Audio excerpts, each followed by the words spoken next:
बिस्मिल्लाहिर्रहमानिर्रहीम, अस्सलाम वालेकुम। आज़ाद डिजिटल के प्लेटफॉर्म के साथ मैं हूं आपकी मेज़बान अलीना मुजफ्फर और मेरे साथ मौजूद हैं सीनियर एनालिस्ट मुजम्मिल सोरबद्दी। सर, कैसे हैं आप? वालेकुम सलाम। बिल्कुल ठीक है। आप सुनाएं, कैसी तबीयत है? अल्हम्दुलिल्लाह, मैं बिल्कुल ठीक ठाक हूँ। सर, गुज़श्ता रात बिलावल भुट्टो ने एक स्टेटमेंट दी है जिसमें उन्होंने बड़ी जल्दी जो कॉन्स्टिट्यूशनल अमेंडमेंट है उससे उसके खिलाफ भी बात की और उसके हक में भी बात की है कि ये कुछ लोगों को जो है ऑब्लाइज किया जा रहा था और कुछ को अपने खिलाफ जो है वो किया जा रहा था, जबकि पाकिस्तान पीपल्स पार्टी तो खुद इसका पार्ट थी। तो आप इस पे क्या अपनी राय रखते हैं?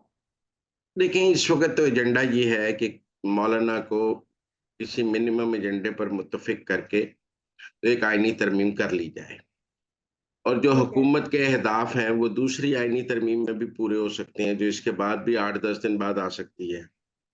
इस हम्म। आईनी तरमीम के जरिए अगर मखसूस नशिस्तों की बात तय हो जाती है और वो हुक्मरान इत्तेहाद को मिल जाती हैं, 63A तय हो जाता है और कुछ चीजें तय हो जाती हैं, कॉन्स्टिट्यूशनल कोर्ट तय हो जाती है, और कुछ चीजें तय हो जाती हैं, तो जो चीजें तय नहीं होंगी वो किसी दूसरी आईनी तरमीम में कुछ 10 दिन बाद, 15 दिन बाद भी की जा सकती हैं।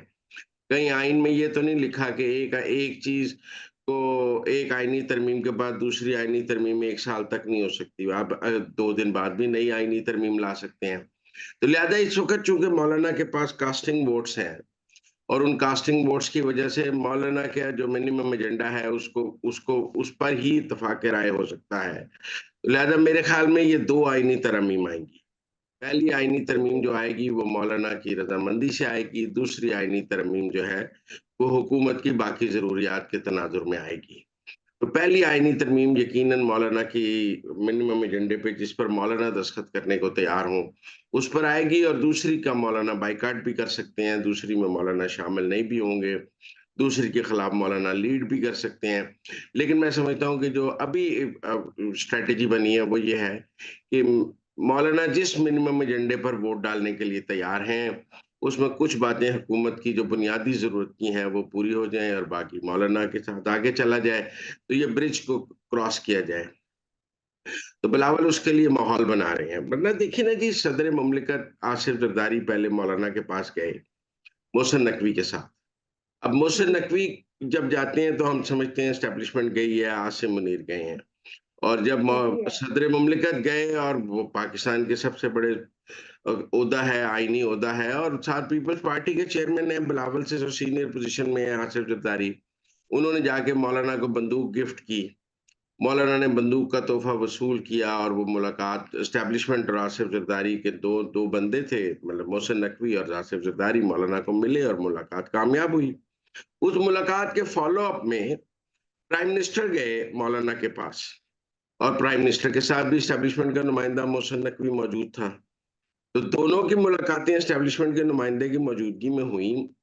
अब मैं ये मानने को तो तैयार नहीं कि दोनों मौलाना मौलाना ने दोनों को धोखा दे दिया, या दोनों मौलाना की बात समझने में से मतलब यकीनन मौलाना ने कोई ऐसा अंदिया दिया ना कि मैं तरमीम के हक में हूँ, आप कर लें। मेरा लोगों से जी है। सवाल है कि जब बंदूक का तोहफा ले रहे थे तब आसिफ जरदारी को कह देते कि भाई मैं बंदूक बाद में लूंगा, पहले मुसवदा दिखाओ। बगैर मुसवदे हाँ। के मैं कोई बंदूक नहीं आपसे लेना चाहता। जब शहबाज शरीफ आए तो उन्हें कहते कि भाई लॉ मिनिस्टर को कहो मुझे मुसवदा दे, मैं उसके बगैर। तब तो गुडी गुडी मुलाकातें और सब कुछ ठीक चल रहा था। बाद में मौलाना को याद आया कि मैंने मुसवदा भी लेना है, मैंने अपनी पार्लियामेंट शूरा से भी मशवरा करना है। भी जब सदर मुमलिकत आपके पास आए थे, आप उन्हें कहते मैं शूरा से मशवरा करके बताऊंगा, यकीनन फिर वजीर आजम आपके पास ना जाते और सब इंतजार करते कि आप शूरा से बात कर रहे हैं। यकीनन मौलाना के गो हेड के बाद ही सब कुछ हुआ ना, और मौलाना उस गो हेड से बाद में बैकआउट कर गए। अब एक राय तो ये है कि मौलाना मान गए थे, मौलाना की पार्टी नहीं मानी, और मौलाना की पार्टी के अंदर मौलाना के खिलाफ बगावत हो चुकी है, और मौलाना की पार्टी मौलाना के कहने में नहीं है इस वक्त, बिलखसूस बलूचिस्तान की पार्टी।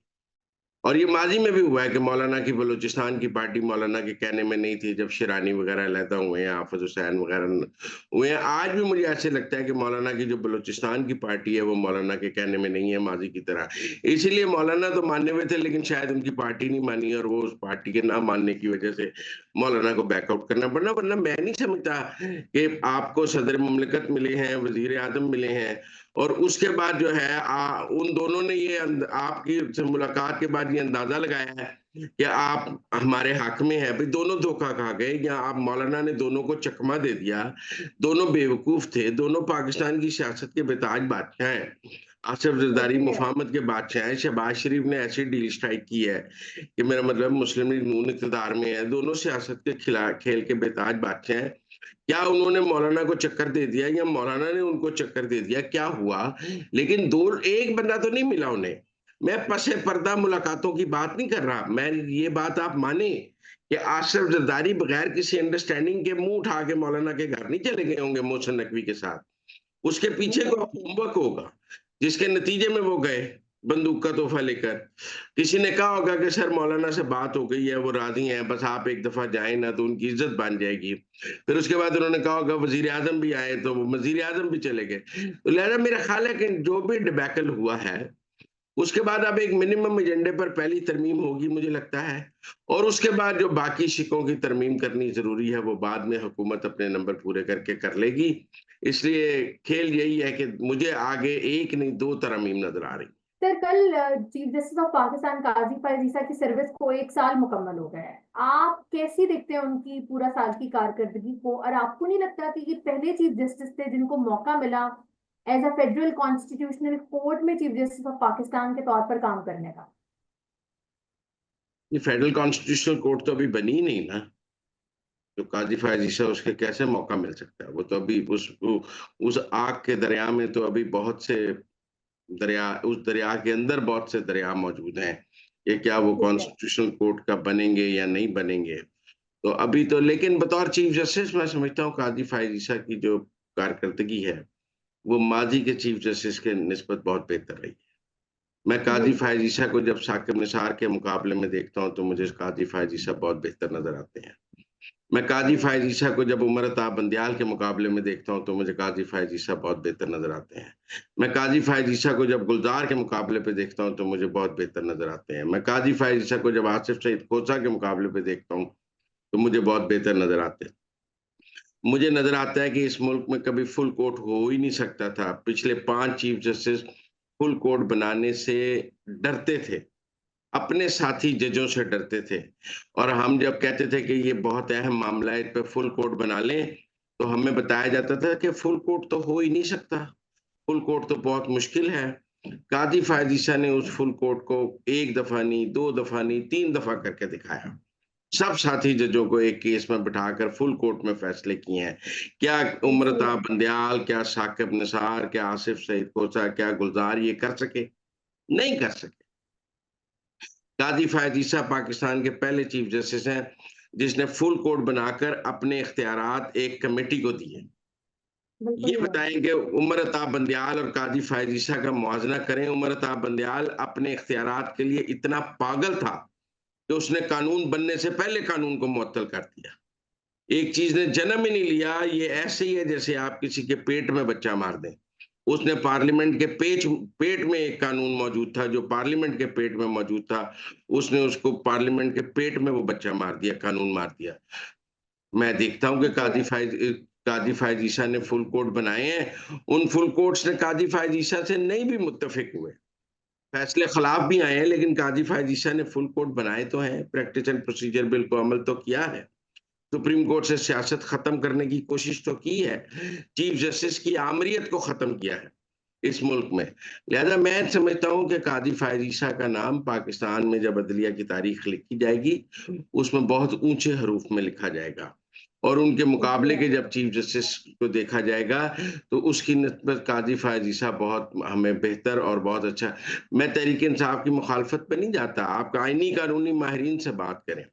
कहाँ काजी फायज ईसा, उसने पाकिस्तान की अदलिया में बहुत सारे चीजों को ठीक भी किया है। मैं समझता हूँ उसने ये हम ख्याल बेंचेस के दौर को खत्म कर दिया, वरना इस मुल्क में हम ख्याल बेंचेस ने एक तबाही मचाई हुई थी। हर चीफ जस्टिस अपने हम ख्याल बेंचों के जरिए अपना एजेंडा आगे बढ़ाता था। काजी फायज ईसा ने तो किसी हम ख्याल बेंच की कोई जरूरत महसूस नहीं की है, बल्कि उसने तो प्रैक्टिस एंड प्रोसीजर बिल के जरिए खुद बेंच बनाने का इख्तियार ही अपने से खत्म कर दिया है। तो इसलिए मैं तो बिल्कुल। काजी फ़ाइज़ ईसा की कारकर्दगी को बहुत अच्छा देखता हूँ और मैं समझता हूँ कि उन्होंने पाकिस्तान में उनके मुकाबले के जो चीफ जस्टिस साहिबान थे, जो उनसे पहले थे, उनकी निस्बत उनकी कारकर्दगी बहुत अच्छी है। उन्होंने पार्लियामेंट की बालादस्ती की बात की है, उन्होंने पार्लियामेंट के एहतराम की बात की है, उन्होंने अक़लियतों के हकूक़ की बात की है। बाकी इस मुल्क में आपको पता है तहरीक-ए-इंसाफ से तो किसी की इज़्ज़त भी महफ़ूज़ नहीं, बल्कि अब मैं तो ये समझता हूँ कि अगर तहरीक-ए-इंसाफ किसी की मुखालफ़त है, वो ठीक आदमी है। तहरीक-ए-इंसाफ की मुखालफ़त ये साबित करती है कि काज़ी बिल्कुल। फ़ायज़ ईसा ना उमर अता बंदयाल है, ना साकब निसार है, ना गुलज़ार है, ना आसिफ़ सईद कोसा है, वो काज़ी फ़ायज़ ईसा है। बिल्कुल सही हो गया। सर खबरें ऐसी गर्दिश कर रही हैं कि मियाँ नवाज़ शरीफ जो है वो काफ़ी फ्रस्ट्रेशन में दिखाई दे रहे हैं और बड़े डिसअपॉइंटेड हैं वो कि गवर्नमेंट क्यों फेल हुई मौलाना को कन्विंस करने में। आपको क्या लगता है कि वाक़ई ऐसा है? और कौन नाकाम रहा है इस गवर्नमेंट का ऑल ओवर जो होमवर्क था उसकी नेग्लिजेंस में? देखिए, मैंने अब पहले सवाल के जवाब में भी इसका जवाब दिया है कि मौलाना को पहले मिले आसिफ़ ज़रदारी, मोहसिन जी। नकवी के साथ, फिर मिले शहबाज शरीफ, मोहसिन नकवी के साथ। मैं पस पर्दा मुलाकातों की बात नहीं कर रहा। मुल्क का सदर और वज़ीर-ए-आज़म किसी को मिलता है और वो इस नतीजे पे पहुँचता है कि ये बंदा हमारी आईनी तरमीम के हक़ में वोट डाल रहा है। वो दोनों को बच्चे तो नहीं थे। मौलाना ने उन्हें यकीनन कोई इशारा कराया कि मैं आपके साथ हूँ। मौलाना ने बिल्कुल। आसिफ़ ज़रदारी से मसवदा माँगा कि मुझे बंदूक नहीं मसवदा चाहिए या जी। मौलाना शहबाज शरीफ से मसवदा माँगा या मौलाना ने मोहसिन नकवी से मसवदा माँगा। मेरे ख़्याल में मौलाना ने पहले हिमायत का ऐलान किया। इन सबको कहा कि मैं आपके साथ हूँ, आप कर लें। बाद में मौलाना की अपनी पार्टी में मौलाना के खिलाफ बगावत हो गई। हाँ। मौलाना की जो पार्टी है वो उनके साथ खड़ी नहीं हुई और मौलाना अपना वादा पूरा नहीं कर सके। मैं इसको हुकूमत की नाकामी नहीं समझता। हमें समझना होगा कि मौलाना की जमात के अंदर मौलाना के खिलाफ पहली कामयाब बगावत हो गई है और उस कामयाब बिल्कुल। बगावत के नतीजे में हमें मौलाना एक तनहा खड़े नज़र आए हैं कि वो अपने वादों की पासदारी नहीं कर सके। ये कैसे मुमकिन है कि आपको मुल्क का सदर और वज़ीर-ए-आज़म मिला है और उन्होंने आपसे मिलने के बाद इजलास बुलाया है और आप कहें जी मुझे तो पता ही कुछ नहीं। ये कैसे मुमकिन है? वो कोई सियासत के बच्चे थे जो आपको मिल रहे थे? तो इसलिए मैं समझता हूँ कि ये कामयाबी और नाकामी की बात नहीं है। एक आदमी वादा करके मुकर गया है, वो मौलाना फजलुर रहमान है, जो हमायत का वादा करके मुकर गए हैं और हमें इसको ऐसे ही देखना चाहिए। ये ठीक है कि हुकूमत ये बात कह नहीं सकती, क्योंकि हुकूमत को अभी अच्छी भी है। मौलाना फजलुर रहमान के वोटों की ज़रूरत है। वो सुबह ये कह दें कि ये बंदा मुकर गया है, तो वो दोबारा उससे वोट कैसे लें? लिहाज़ा जी। सियासी हिकमत अमली तो यही है कि आप मौलाना की इस वक़्त ये बात ना कहें और नहीं की जा रही क्योंकि मौलाना के वोटों की ज़रूरत है, लेकिन मैं समझता हूँ मौलाना ने एस्टेब्लिशमेंट से भी वादा किया।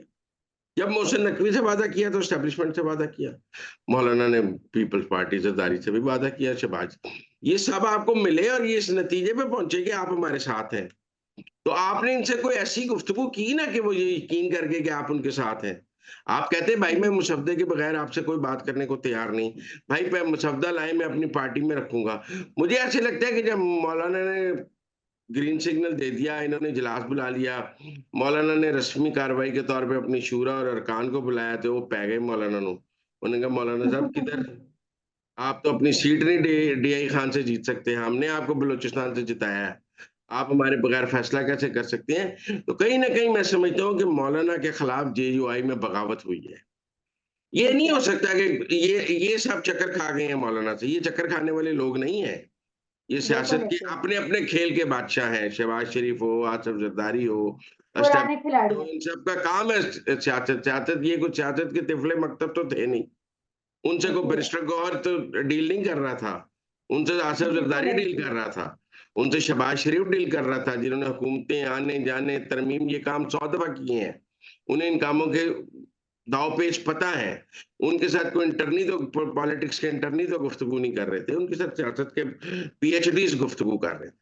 तो मेरे ख़्याल में कहीं न कहीं मौलाना ने बैकआउट किया है, लेकिन ये वक़्त नहीं था कि हुकूमत मौलाना को एम्बैरस करती। नहीं तो एक प्रेस कॉन्फ्रेंस तो ये भी हो सकती थी कि मौलाना कह के मुकर गए। मौलाना ने अंदिया दिया, हमने इजलास बुलाया और मौलाना मुकर गए, लेकिन अभी सियासत इसकी इजाज़त नहीं देती थी। मौलाना को की पार्टी को मिनिमम एजेंडे पे मनाया जाएगा और मौलाना अपनी पार्टी में लोगों को कायल भी कर रहे होंगे। मौलाना ने अपनी पार्टी में जो बगावत हुई है, उसको काउंटर करने के लिए वक़्त माँगा है और मैं समझता हूँ मौलाना अपनी पार्टी पे काम कर रहे हैं और उसके नतीजे में एक तरमीम आ जाएगी। मैंने पहले भी कहा अब 2 तरमीम होंगी, एक मौलाना के मिनिमम एजेंडे पे, एक वसी एजेंडे पे। बिल्कुल ठीक हो गया सर। आज ईसीपी की मीटिंग है रिगार्डिंग द पीटीआई और जेयूआई के इंट्रा पार्टी इलेक्शंस पे, कोई अहम डेवलपमेंट सामने आएगी या नहीं? नहीं, अभी तो नहीं आएगी। मुझे लगता है ये केस अभी चलेगा। अभी जब तक ठीक है। सुप्रीम कोर्ट के ये तरमीम नहीं हो जाती और उसमें इलेक्शन कमीशन को मज़ीद इख्तियारात नहीं मिल जाते, अभी मेरा नहीं ख़्याल इलेक्शन कमीशन कोई नया पंडोरा बॉक्स खोलेगा, अभी टाइम नहीं है। अभी वो इसको ठीक डिले होगा। करेंगे, अभी देखना है, अभी डिटेल जजमेंट आनी है, अभी बहुत कुछ आना है। तो अभी ये पहली वाली लड़ाई किसी एक तरफ लग जाए फिर होगा, मुझे नहीं लगता अभी आज कोई उस पर कोई फैसला हो। बिल्कुल ठीक हो गया सर, बहुत शुक्रिया आपके आज के टाइम के लिए। आपसे मुलाकात होगी नेक्स्ट व्लॉग में, तब तक के लिए दें मुझे इजाजत, अपना ख्याल रखें, अल्लाह हाफ़िज़।